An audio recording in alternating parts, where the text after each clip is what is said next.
Well, this is it. This is basically Virginia's inland beach.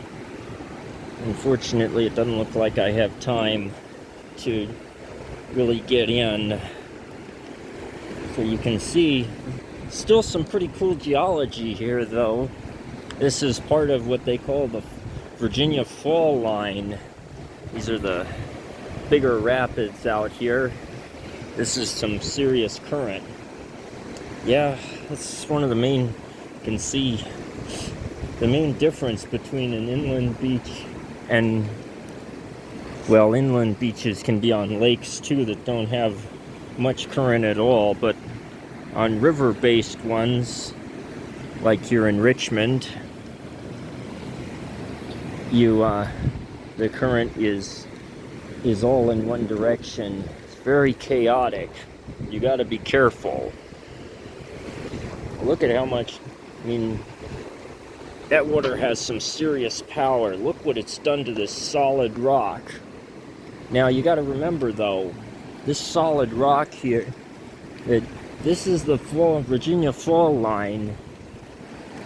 So if I'd have been standing here about 6 million years ago during the Miocene, this wouldn't have been an inland beach, it would have been a true beach.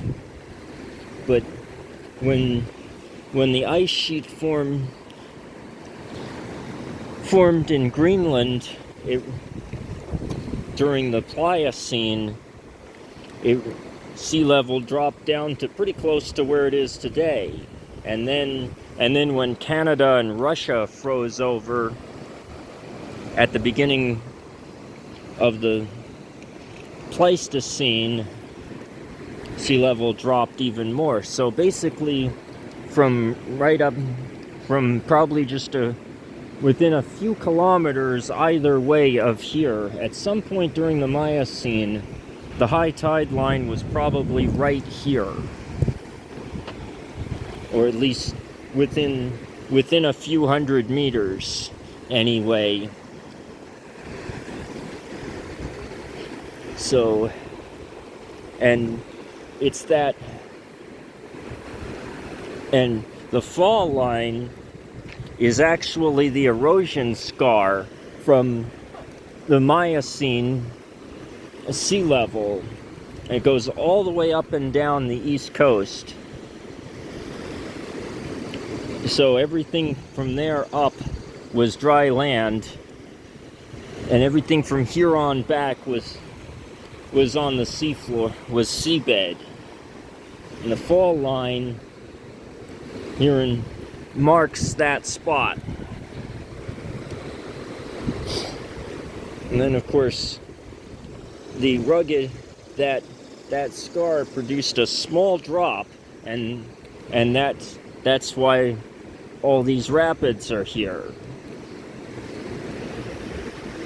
It's pretty interesting how the water, yep. And if Greenland melts, which by the way it's already starting to, then sea level will be right back up to here.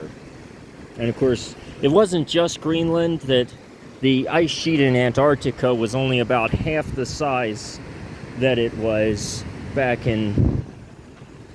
it is now back in the Miocene. So, but you can't melt Greenland without having Antarctica too. So,